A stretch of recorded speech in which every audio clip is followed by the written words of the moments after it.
Assalamualaikum warahmatullahi wabarakatuh. Sebelumnya izin memperkenalkan diri, nama saya Syifa Melia dari kelas PSTID. Kali ini saya akan mempresentasikan pembahasan singkat materi mata kuliah logika pada pertemuan 1 hingga pertemuan ke-7. Adapun 7 poin yang akan dibahas pada presentasi kali ini yaitu yang pertama, pengantar dan konsep dasar logika. Yang kedua, pengantar logika proporsional. Yang ketiga, proposisi majemuk. Yang keempat, pembuktian validitas argumen. Yang kelima, tautologi dan ekuivalensi logis. Yang keenam, penyederhanaan dan strategi pembalikan. Yang ketujuh, tableau semantik. Pada poin 1, pengantar dan konsep dasar logika. Apa itu logika dan bagaimana pengertiannya secara umum? Pengertian logika secara umum adalah suatu pertimbangan pikiran manusia yang diungkapkan melalui perkataan dan dinyatakan dalam bahasa. Jika secara etimologi, logika diartikan sebagai ilmu yang mempelajari jalan pikiran seseorang yang dinyatakan dalam berbahasa. Intinya, logika merupakan penalaran argumen yang valid dengan menggunakan akal, bukan dengan menggunakan pengalaman atau bahkan perasaan. Selanjutnya, 3 istilah dalam logika informatika. Ada premis atau pernyataan, argumen, usaha yang diperuntukkan dalam mencari kebenaran dari premis berupa kesimpulan, kemudian terdapat konklusi atau kesimpulan. Poin yang kedua, pengantar logika proporsional.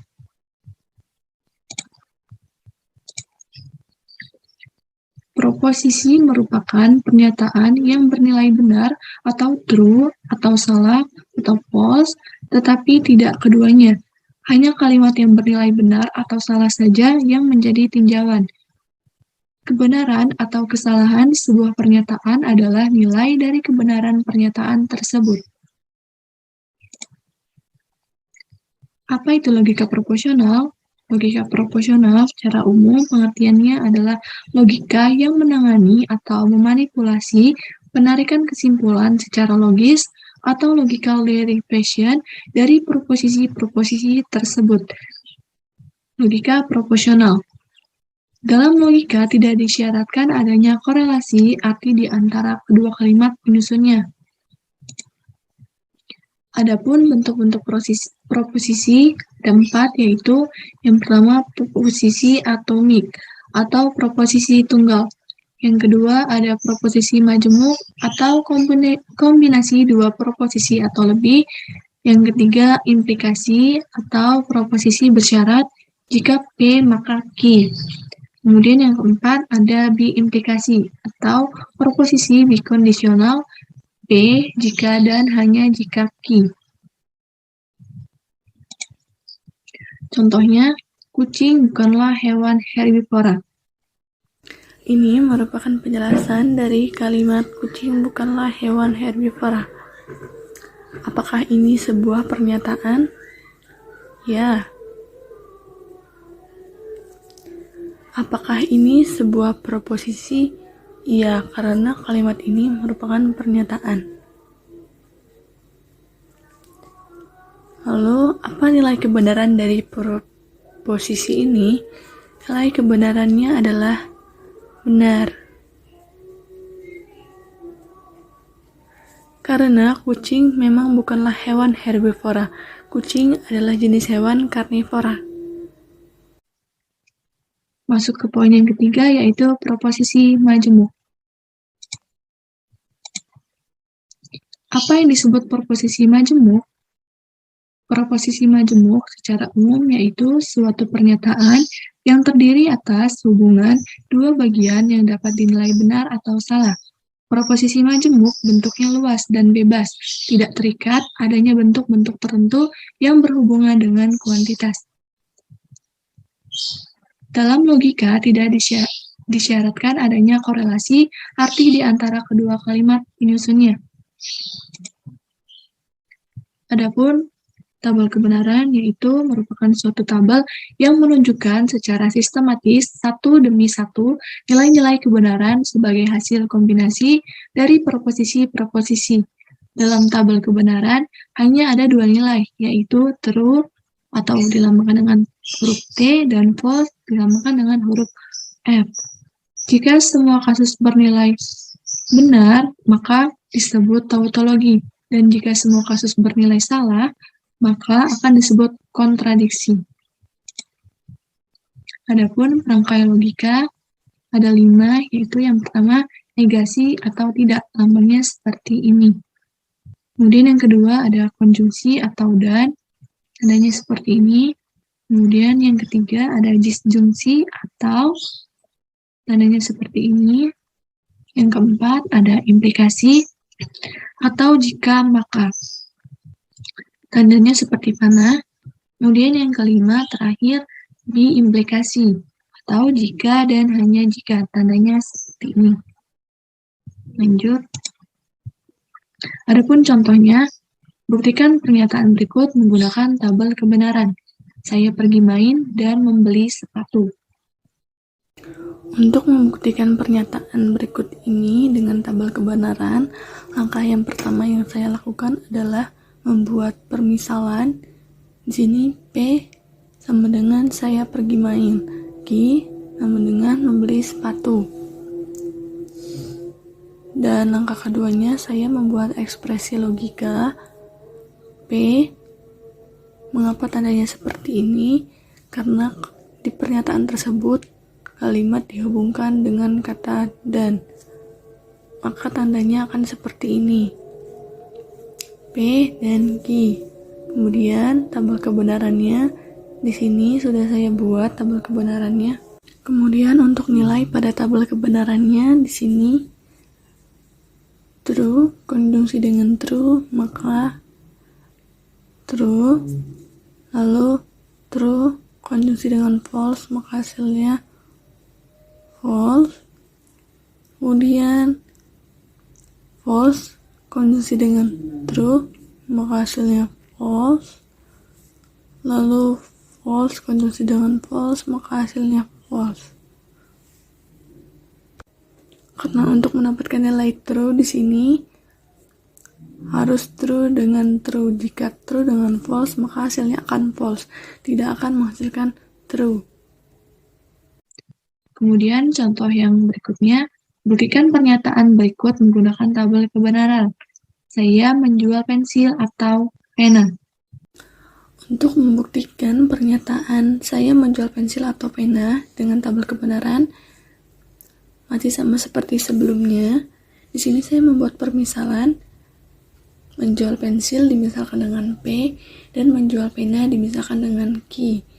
Kemudian membuat ekspresi logikanya. Namun pada contoh soal di sini tidak lagi menggunakan kata hubung, disjungsi atau tanda dan seperti contoh pada soal sebelumnya. Di sini sudah menggunakan disjungsi atau. Kemudian untuk tabel kebenarannya di sini sama seperti sebelumnya karena masih ada dua variabel saja. Maka true disjungsi dengan true akan true. Kemudian true disjungsi dengan false akan true. Kenapa true? Karena dalam disjungsi hanya membutuhkan satu nilai true saja untuk membuktikan bahwa itu benar, tidak seperti sebelumnya. Kemudian false disjungsi dengan true akan menghasilkan true. Lalu untuk false disjungsi dengan false akan menghasilkan false, karena tidak ada satu nilai true untuk membuktikan bahwa ini benar. Kemudian yang ketiga, buktikan pernyataan berikut menggunakan tabel kebenaran, yaitu pernyataannya, jika saya pergi sekolah, maka saya juga belajar. Untuk membuktikan pernyataan, jika saya pergi sekolah, maka saya juga belajar. Dengan tabel kebenaran, ialah langkah pertama dapat dimisalkan. Di sini saya misalkan saya pergi sekolah dimisalkan dengan P, saya juga belajar dimisalkan dengan Q. Kemudian dibuat ekspresi logikanya. P ini adalah tanda implikasi dari kata maka. P implikasi Q. Kemudian untuk tabel kebenarannya, di sini jika P bernilai true dan Q bernilai true, maka apabila P implikasi Q akan menjadi true.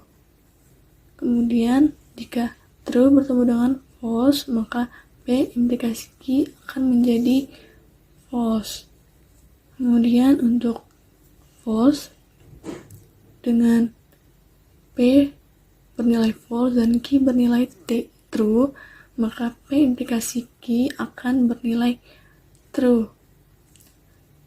Lalu yang terakhir, apabila P dan Q bernilai false, maka P implikasi Q akan bernilai true. Kemudian didapat nilainya true, false, true, true. Kita masuk ke poin yang keempat, yaitu validitas argumen. Apa yang disebut validitas argumen? Pengertian secara umum, validitas argumen adalah premis-premis yang diikuti oleh suatu kesimpulan yang berasal dari premis-premisnya dan bernilai benar. Validitas dapat dibedakan dengan kebenaran dan kesimpulan. Jika satu atau lebih premis-premis salah, maka kesimpulan dari argumen tersebut juga salah. Lalu, bagaimana cara membuktikan argumen yang valid? Argumen valid jika implikasi dari premis-premis terhadap konklusinya merupakan suatu tautologi. Semua hipotesa benar, maka kesimpulan benar.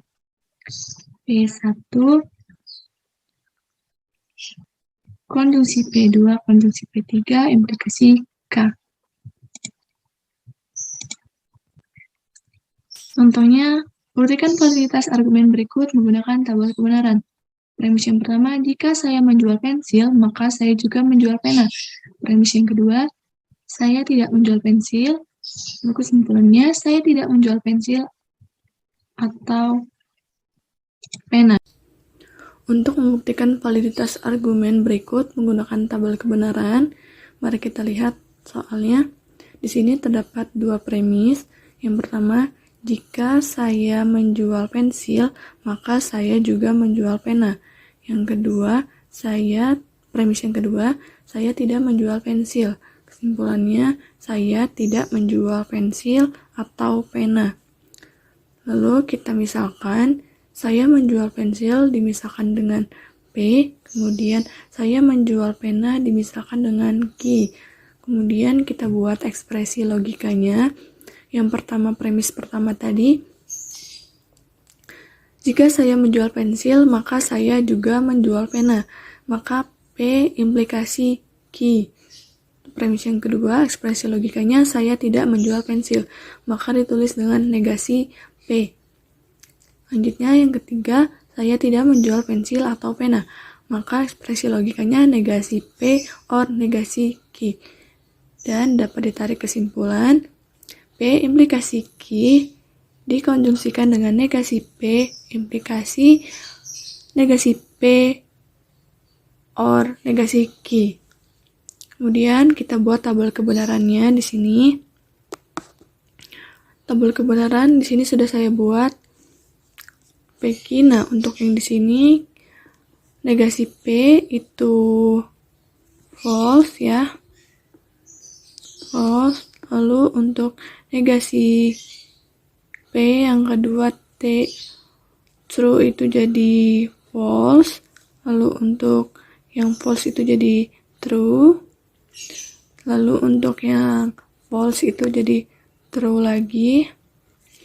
Nah, ini sekarang pindah ke negasi Q. True menjadi false, false menjadi true, true menjadi false, false menjadi true. Lanjutnya P implikasi Q. Maka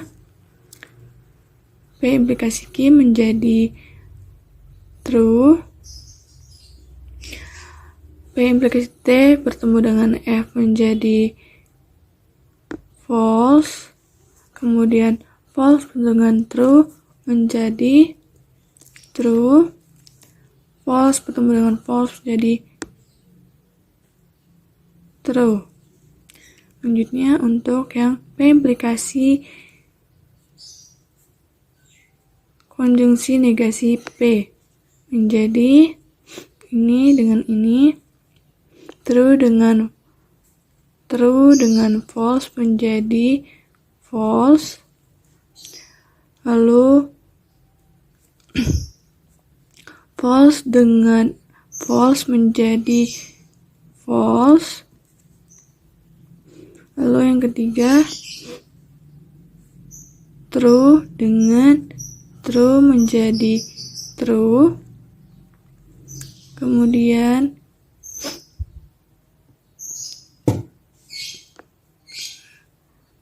true bertemu dengan true menjadi true. Selanjutnya untuk negasi P on negasi Q, false bertemu dengan false menjadi false, false bertemu dengan true menjadi true, lalu true bertemu dengan false menjadi true, kemudian true bertemu dengan true menjadi true. Kemudian untuk penarikan kesimpulannya di sini false dengan false menjadi true, false dengan true menjadi true, true dengan true menjadi true, true dengan true menjadi true. Maka dapat dilihat di sini true, true, true, true. Dapat dikatakan bahwa argumen tersebut valid. Adapun bentuk-bentuk argumen valid yaitu yang pertama modus ponens, yang kedua modus tollens, yang ketiga simplikasi, yang keempat konjungsi, yang kelima silogisme hipotesis SH, silogisme disjungtif atau FT, yang ketujuh dilema konstruktif, yang kedelapan dilema destruktif, yang kesembilan addition atau tambahan. Contohnya yaitu buktikan bahwa argumen tersebut valid. Yang pertama, premisnya jika di dalam kotor maka saya tidak masuk. Premis yang kedua, saya tidak masuk, dan kesimpulannya di dalam kotor. Untuk membuktikan bahwa argumen tersebut valid, maka di sini akan saya jelaskan. Untuk yang pertama, sama seperti sebelumnya, kita misalkan terlebih dahulu saya tidak masuk dengan Q dan di dalam kotor dengan P. Maka ekspresi logikanya untuk yang pertama, jika di dalam kotor maka saya tidak masuk. Ekspresi logikanya akan menjadi P implikasi Q. Untuk yang kedua, saya tidak masuk. Saya tidak masuk berarti Q. Kemudian kesimpulannya di dalam kotor P, maka argumen tersebut valid karena menggunakan modus ponens.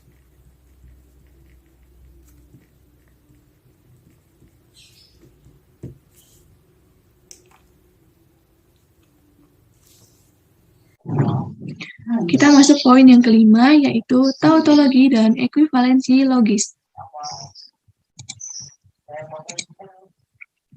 Apa yang dimaksud dengan tautologi? Tautologi adalah pernyataan majemuk yang selalu benar untuk semua kemungkinan, nilai benar dari pernyataan-pernyataan komponennya. Apa yang dimaksud dengan kontradiksi? Kontradiksi merupakan kebalikan dari tautologi, di mana ekspresi logika selalu bernilai salah di dalam tabel kebenarannya tanpa mempedulikan nilai kebenaran dari proposisi-proposisi yang berada di dalamnya. Kemudian lanjut, apa yang dimaksud dengan kontingensi? Kontingensi adalah suatu ekspresi logika yang mempunyai nilai benar dan salah di dalam tabel kebenarannya, tanpa mempedulikan nilai kebenaran dari proposisi-proposisi yang berada di dalamnya. Kemudian, apa yang dimaksud dengan ekuivalensi logis? Ekuivalensi logis merupakan suatu ekspresi logika disebut ekuivalensi logis apabila dua atau lebih pernyataan majemuk yang mempunyai nilai kebenaran sama disebut ekuivalensi logika dengan notasi dua buah pernyataan majemuk. Dikatakan ekuivalen jika kedua pernyataan majemuk itu mempunyai nilai kebenaran yang sama untuk semua kemungkinan nilai kebenaran pernyataan-pernyataan komponen-komponennya. Contohnya, buktikan bahwa pernyataan berikut tautologi. P. Konjungsi ki. Untuk membuktikan pernyataan berikut tautologi dengan tabel kebenaran, langsung saja kita buat tabelnya di sini. Ini sudah saya buat tabelnya di sini. True, true, false, false, true, false, true, false. Untuk yang pertama kita buat P konjungsi dengan ki. Maka true bertemu dengan true, true. Kemudian true dengan false, jadi false. Kemudian false dengan true menjadi false. Kemudian false dengan false menjadi false. Selanjutnya, ini kita true bertemu dengan true, maka true. False bertemu dengan false, maka true. False dengan true, maka true. False dengan false, maka true. Dapat dilihat di sini hasilnya true, true, true, true. Dikatakan bahwa argumen valid atau tautologi.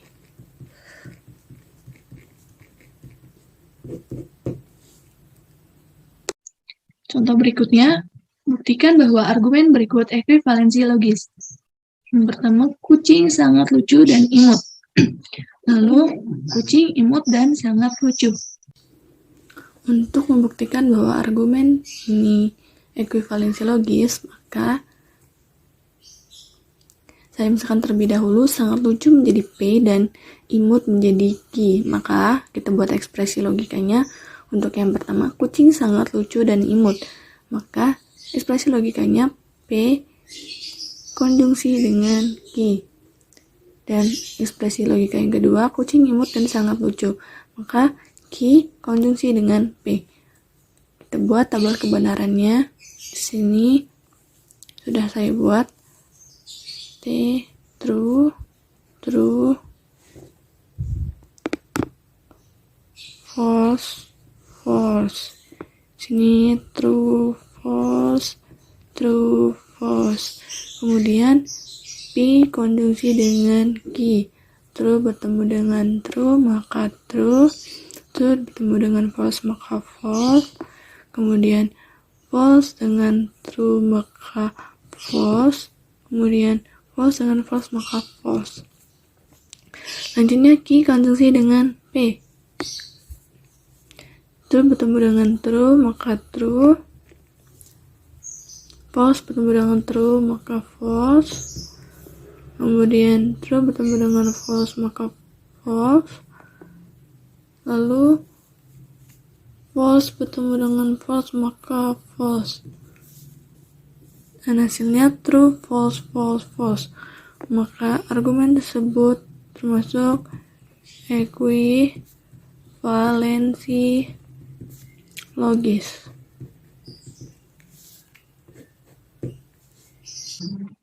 Kita masuk poin yang keenam, yaitu penyederhanaan dan strategi pembalikan. Bagaimana operasi penyederhanaan secara definisinya?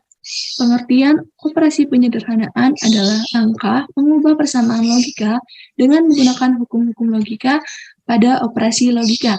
Penyederhanaan logika menggunakan tabel pada bagian ekuivalensi logis. Perangkai implikasi dan biimplikasi dapat diganti menjadi perangkai dasar, yaitu disjungsi atau konjungsi dan negasi. Adapun hukum-hukum logika di sini dapat dilihat hukum komutatif, hukum asosiatif, hukum distributif, hukum identitas, hukum ikatan, hukum negasi ganda, hukum idempoten, lalu hukum De Morgan, hukum absorpsi, dan hukum negasi T dan F. Adapun poin strategi pembalikan. Strategi pembalikan dapat digunakan untuk membuktikan validitas suatu ekspresi logika untuk argumen dan untuk memastikan nilai-nilai premis benar yang harus diikuti oleh kesimpulan yang benar. Teknik ini mirip penyederhanaan. Perbedaan terletak pada kesimpulan argumen yang harus disalahkan dengan cara dinegasikan atau diberi nilai false. Contohnya, sederhanakanlah bentuk berikut. P, konjungsi, tengkurung P, disjungsi Q. Untuk menyederhanakan ini, maka kita buat saja langsung P, konjungsi P, disjungsi Q, maka P, disjungsi F,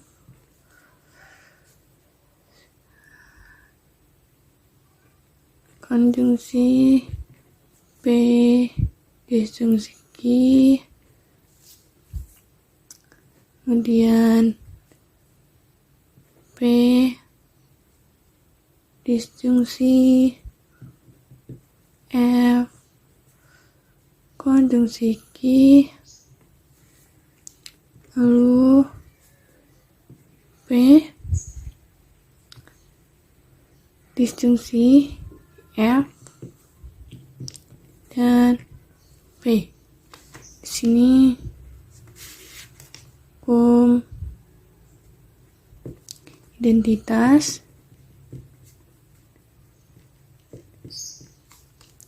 ini hukum distribusi, ini menggunakan hukum identitas,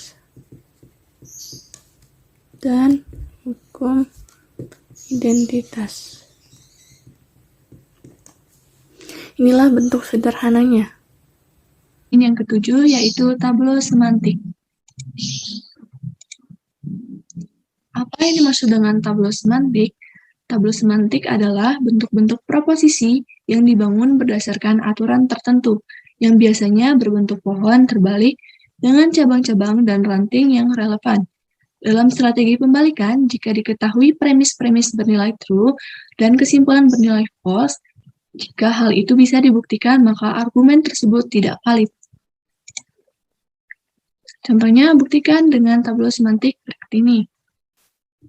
A implikasi dalam kurung negasi C implikasi B, yang kedua A implikasi negasi C, yang ketiga negasi A implikasi B. Untuk membuktikan dengan tableau semantik, maka di sini kita saja langsung buat saja. Ini cabang 4A, lalu negasi B, cabang negasi A, negasi C, tutup, cabang 7,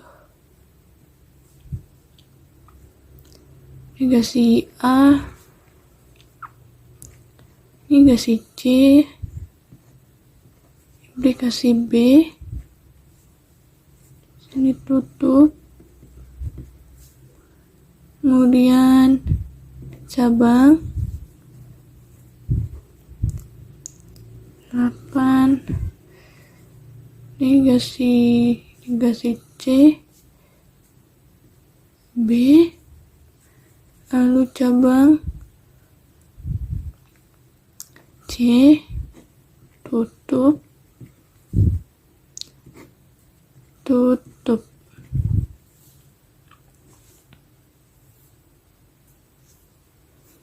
kesimpulannya,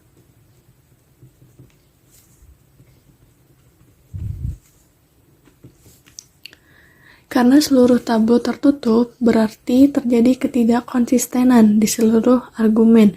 Karena operasi strategi pembalikan, maka argumen tersebut menjadi valid.